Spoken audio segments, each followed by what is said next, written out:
Ito naman mga bossing ko, ang isa sa mga pinakapaborito kong pampaswerte. Ito pa mga bossing ko ay ang asin. Ang asin mga bossing ko ay mabisang pang-cleansing ng kapaligiran ng ating tahanan at maging ang ating negosyo. Kaya kung ikaw may negosyo, huwag na huwag kang magpapawala ng asin. Baka sabihin ninyo, ayan, ayoko ng ganyan kasi maalat yan. Naku mga bossing ko, yung alat talaga mga bossing ko ang humihigop ng mga negatibong enerhiya. At ayon sa punsoy, ito pa mga bossing ko ang isa sa mga number 1 na ginagamit na pantaboy ng mga negative at ganoon din pa mga bossing ko ang pang-attract ng positive. Mas mainam na meron kang ganito mga bossing ko. Yung murahing asin lang ang inyo pong bibilin mga bossing.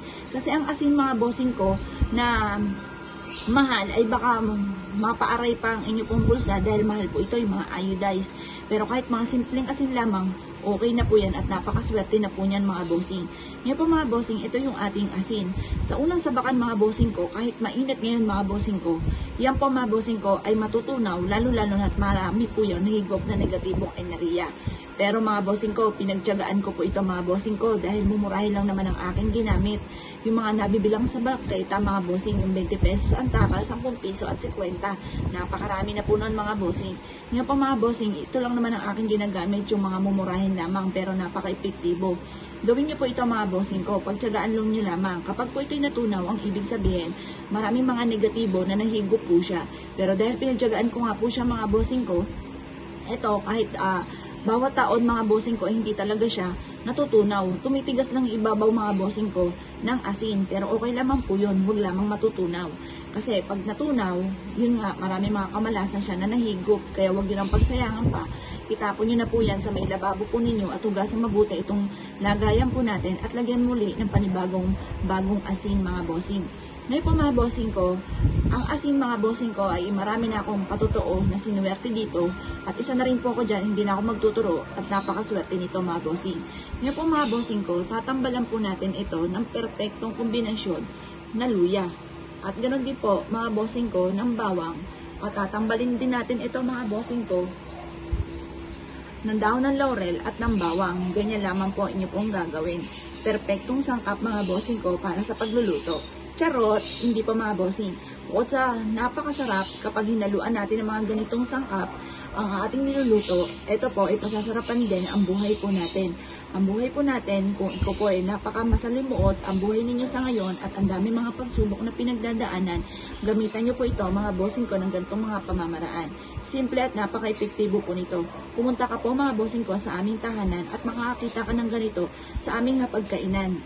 Marami na ako mga bossing na pumasyali sa amin na iyan po ang nakikita. At tunay naman na napakaswerte mga bossing. At lalo ko sinisipagan at nagtsatsaga talaga ako. Kasi wala naman pong isang click lamang ikaw po ay may pera na. Talagang magtsatsaga ka. At kahit pag ikaw ay meron na, kailangan kayod pa rin ang kayod mga bossing. Huwag kang titigil.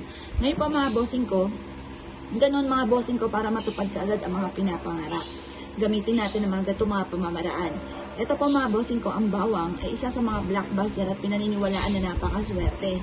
Yan po ay hihigop ng mga positibo at magtataboy ng mga negatibo. Ang dahon ng laurel ay for only wishes mga bossing.